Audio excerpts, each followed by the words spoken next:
اپنی لڑکیوں کو بھیجے گا کس میں؟ کمپنی میں. ایک کافر سامنے، ایک کافر دائیں، ایک کافر بائیں، ایک کافر پیچھے. شرم کر لڑکیوں کی کمائی کھانے والے، بیٹیوں کے بہو کی کمائی کھانے والے، ڈوب ڈالو ایک چلو پانی میں. شرم نہیں آتی کہ ایک بہو کو، ایک بیٹی کو غیروں کے آفس میں بھیجتے ہو؟ ہاں، شریعت میں کچھ ایسے مشکل مراحل ہیں، حضرت مفتی صاحب تشریف فرما ہے. ان مشکل مراحل میں مزدوری کی اجازت ہے، نوکری کی اجازت ہے، لیکن وتھ کنڈیشن، وداؤٹ کنڈیشن نہیں، وتھ کنڈیشن. اور آج ہمارا مونچھوں میں تاؤ دیتے ہیں، بولتے واہ ہم بہت بڑے مالدار. شرم کر لڑکیوں کی کمائی کھانے والوں، شرم کرو بیٹیوں کی کمائی کھانے والوں، بہوں کی کمائی کھانے والوں، شرم کرو. اللہ نے عورت کو کمانے کے لیے نہیں، امور خانہ داری انجام دینے کے لیے اس خاکدان گیتی میں بھیجا ہے. مردوں کو کمانے کے لیے، اولاد کو پالنے کے لیے بھیجا ہے. یہ اصول شریعت ہے، یہ طریقے اسلامیہ ہے. ہم نے بدل کر رکھ دیا. ایسے اسکول، ایسے کالج میں اپنے بچیوں کو ڈال دیتے ہیں کہ جہاں کافر کے بچوں کے ساتھ ہماری بچی سٹ کر کے بیٹھتی ہے، بالغ بچی. اور وہ زمانہ چلا گیا لیٹر کا، اب زمانہ ہے فون نمبر چینجز کا، ایکسچینج کا. پلک جھپکنے میں فون نمبر ایکسچینج ہوتا ہے. عشق کی دنیا میں آتے ہیں، پھر ماں باپ کے چہرے پر کالی پوت کر کے بچی بھاگ جاتی ہے. آپ جا کے دیکھیں رجسٹرار آفس میں، رجسٹرار آفس میں جا کے دیکھیے آپ. اگر کوئی مسلم لیڈر بیٹھا ہے تو میں ان سے کہتا ہوں کہ آپ کبھی جا کر کے رجسٹریشن آفس جا کے دیکھو. ایک تصویر ہے مرد کی، ایک تصویر عورت کی. عورت مسلمان، مرد کافر، عورت مسلمان، مرد کافر، عورت مسلمان، مرد کافر. کیا ہوا ہے؟ کیا ہوا؟ یہ نکاح ہو گیا ہے، شادی ہو گئی ہے، سرکاری آفس میں نکاح کر لیے، شادی کر لیے. اللہ کی پناہ مسلمانوں، ان بڑے جلسوں سے کیا کرو گے آپ؟ جب تک یہ بنیاد مضبوط نہیں تو یہ سب جلسوں سے کوئی معتم بشان فائدے نہیں ملنے والے ہیں. اس لیے شرم کی چادر اوڑھو، حیا کی چادر اوڑھو، بے شرمی کو تھوکو، اور اپنی بچیوں کو گرلس کالج میں کہوں گا وہ بھی ہٹا دو، گرلس مدرسوں میں داخل کرو. اور جب بچیاں عالمہ بنیں گی، جب بچیاں فاضلہ بنیں گی، اور اسی کو بہا کر کے جب آپ اپنے گھر بیوی بنا کر، بہو بنا کر کے لے کر کے آؤ گے، اور اس کے کوکھ سے جب بچہ جنم لے گا، اس بچے کو کلمہ سکھانے والی خاتون وہ ہوگی، نبی کا عشق سکھانے والی خاتون وہ ہوگی، اور بنیادی تعلیمات سے آراستہ کرنے والی خاتون وہ بنے گی. مکتب کی اتنی ضرورت نہیں ہوگی، وہ خاتون اپنے گھر کو مکتب بنائے بیٹھے گی بولے انشاءاللہ. اس لیے خاص کر کے اپنے بچیوں کے تعلق سے کیئرفل ہو جائیے، ہوشیار ہو جائیے. بچیوں پر نگاہ رکھیے، کڑی نگاہ رکھیے.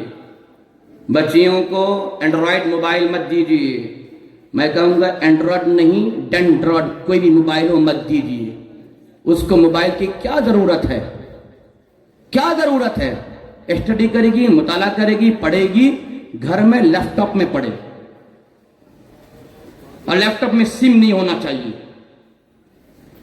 اس لیے میں کہتا ہوں بچہ پیدا کرنا بڑا آسان ہے، لیکن اس کی صحیح اور اسلامی پرورش آج کے ڈیٹ میں لوہا کا چنا چبانا جیسا ہے. اس لیے یہ تلخ حقیقت، یہ کڑوی باتیں جو میں نے آپ کو کی ہیں نا، تو میرا کلیجہ جلا ہوا تھا. میں نے وہی تاثر آپ کے سامنے پیش کیا، کیونکہ میں بنگلور میں رہتا ہوں، ایک آزاد شہر ہے، اور اس آزاد شہر میں جب مسلمانوں کی بے حیا دیکھتا ہوں، قسم خدا کی کبھی کبھی رات میں نیند جب اڑ جاتی ہے نا، پھر دوبارہ نیند نہیں لگتی ہے صاحب، کیونکہ میں نے ان آنکھوں سے دیکھا ہے مسلمان کی بچیوں کو غیروں کے ساتھ بھاگتے ہوئے. صاحب آپ کو شرم تو نہیں آئی، لیکن مجھے حیا آئی، کیونکہ وہ میری دین کی بہن ہے، وہ میری مسلم بہن ہے. آپ بے حیا بن گئے ہو. آج علماء الحمدللہ با حیا ہیں. الحمدللہ علماء بہایا ہیں، اور اسی با حیائی کا اثر ہے کہ آج میں اپنا کلیجہ پیش کر رہا ہوں آپ کے سامنے۔ بچیوں پر لگام کسو، صحیح تعلیم دو۔ مخلوط تعلیم، مخلوط کا مطلب لڑکا لڑکی ایک ساتھ جہاں مل کے پڑھتے ہیں وہاں بچیوں کو مت پڑھاؤ۔ مجھے ضرورت نہیں ہے اس کی بی ایس سی کی، مجھے ضرورت نہیں ہے اس کی M D B D A D C D فیڈی کی، مجھے ضرورت نہیں ہے۔ ارے صاحب ڈاکٹر بن گئی، ایم بی بی ایس بن گئی اور اپنی عزت کی حفاظت کر نہ سکی تو مجھے نہیں چاہیے ایسی ڈاکٹر۔ اگر فاطمہ کی کنیز بن کر کے اپنے سر کے اوپر عزت کی چادر تان کر میرے گھر میں اگر جاہلہ بیٹھی رہے گی تو مجھے پسند ہے ایسی پڑھی لکھی سے، مجھے پسند ہے ایسی پڑھی لکھی سے، نہیں چاہیے، نہیں چاہیے۔ وہ جاہلہ بن کر میرے گھر میں اپنی عزت کی چادر اوڑھ کے بیٹھی رہے، میرا سینہ فخر سے چوڑا ہو جائے گا۔ میں قیامت میں حضرت سیدہ فاطمہ زہرا کے سامنے غلامیت پیش کر پاؤں گا کہ سرکار میں نے اپنی بیٹی کو آپ کی خادمہ بنایا تھا، آپ کی کنیز بنایا تھا، پھر پوری عمر میری بیٹی نے اپنا زلف، اپنا بال، اپنا بناؤ، اپنا سندر غیر مرد کو نہیں دکھایا ہے۔ میری بیٹی نے آپ ہی کی خادمہ بن کر کے زندگی گزاری ہے۔ بولے انشاءاللہ، بولے بھائی انشاءاللہ۔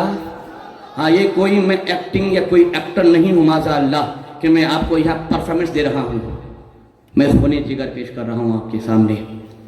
یہ آدم کی بیٹیوں کے ساتھ انصاف کرو، آدم کی بیٹیوں کے ساتھ ناانصافی مت کرو، آدم کی بیٹیوں کی کمائی مت کھاؤ۔ حضرت بنگلور میں 60% مسلمان شراب پیتے ہیں، 60% مسلمان شراب پیتے ہیں، شراب پی کر کے دھت رہتے ہیں اور مجبور ہو کر کے ان کی بیویاں، ان کی بیٹیاں جھاڑو پوچھا کا کام کہیں سے ڈھونڈ کے نکالتی ہیں۔ آپ کو معلوم ہے نا، کسی کے گھر میں جا کے جھاڑو پوچھا کرنا اپنی عزت نیلام کرنا یہ برابر ہے۔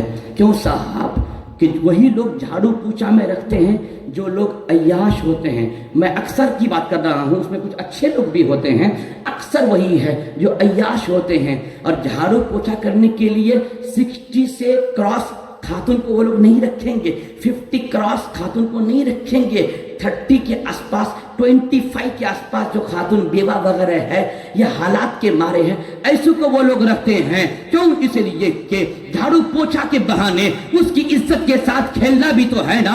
میں کہوں گا مسلمانوں، تم نے شراب کی لذت سے اپنے آپ کو برباد تو کیا، لیکن وہ خاتون کہ جن کی آنچل تمہاری عزت بن کے تھی تم نے نیلام کر دیا۔ ارے توبہ کرو شراب کی لعنت سے اور اپنی عورت کی حفاظت کرو، اپنی عورت کی حفاظت کرو۔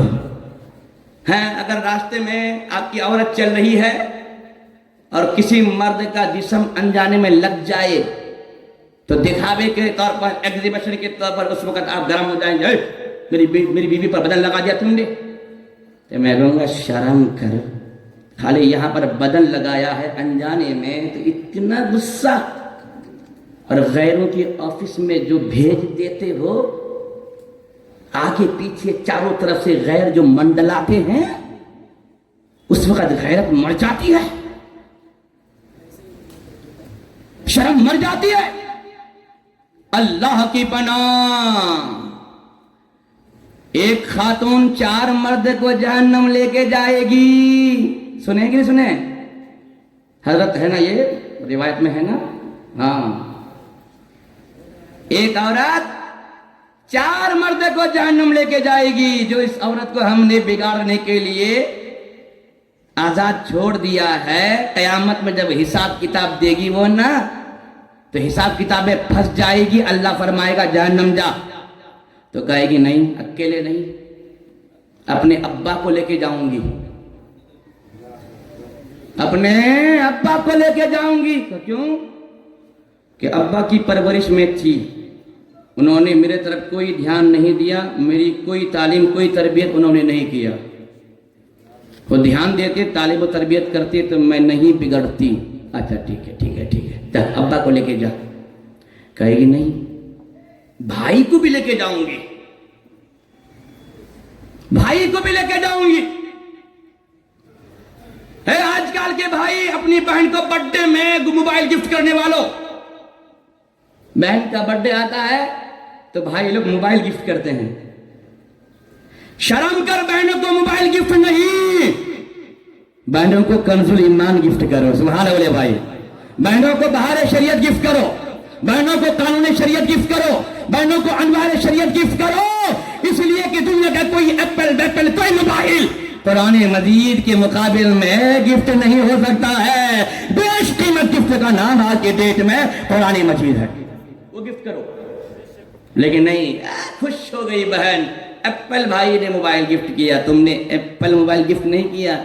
تم نے بہن کے لیے زنا کے راستے آسان کر دیے، گناہ کے راستے آسان کر دیے، بھاگنے کے راستے آسان کر دیے. قیامت میں جب تیری بہن جہنم جائے گی نا تو رب کے باغ میں کہے گی مولا نہیں، اکیلے نہیں، بھائی کو لے کے جاؤں گی، اس لیے کہ میرے بگاڑ میں اس کا بھی ہاتھ ہے، میرے بگاڑ میں اس کا بھی ہاتھ ہے، اس کا بھی ہاتھ ہے، میری بگاڑ میں اس کا بھی ہاتھ ہے. اللہ فرمائے گا اچھا ٹھیک ہے، باپ کو لو، بھیا کو لے کے جاؤ. کہا نہیں، شوہر کو بھی لے کے جاؤں گی. شوہر میرا دیوس تھا، بے غیرت تھا، میری کمائی پہ پلتا تھا، مجھ کو غیروں کے آفس میں جھونکتا تھا، یہ بھی برابر کا حصے دار ہے. ٹھیک ہے، تم کو لے کے جاؤ. نہیں، بیٹے کو بھی لے کے جاؤں گی، کیونکہ میرا بیٹا بھی کم از کم مجھے روک سکتا تھا کہ امی آپ میری ماں ہو، مجھے اچھا نہیں لگتا کہ غیروں کے آفس میں جا کر کے تم اس طرح بیٹھتی ہو، میری ماں ہو آپ، میرا کلیجہ جل جاتا ہے. امی آپ گھر میں بیٹھو، مجھے نہیں چاہیے بڑی ڈگری، میں کل سے مزدوری کروں گا، مزدوری کر کے امی میں تجھے پالوں گا. اللہ کی قسم جب ان بچوں میں اس طرح کی اسپیڈ پیدا ہوگی تو قسم خدا کی پھر ہماری عورتیں، ہماری خواتین، ہماری بچیاں غیروں کے شکار نہیں ہوں گی. اللہ سے دعا ہے میلاد النبی کے وسیلے سے ان تمام اصلاحی باتوں پر ہمیں عمل کی توفیق عطا فرمائے. میلاد منانا خود میرے نبی کی سنت ہے. نبی پاک سے سوال ہوا یا رسول اللہ آپ پیر کے دن کیوں روزہ رکھتے ہیں؟ صحیح مسلم حدیث نمبر 2646. میں نے موضوع سخن اس حدیث پاک کو بنایا تھا. میرے آقا فرماتے ہیں اس لیے کہ میں پیر کے دن پیدا ہوا ہوں اور پیر ہے کے دن قرآن پاک کے نزول کی ابتدا ہوئی. السلام علیکم.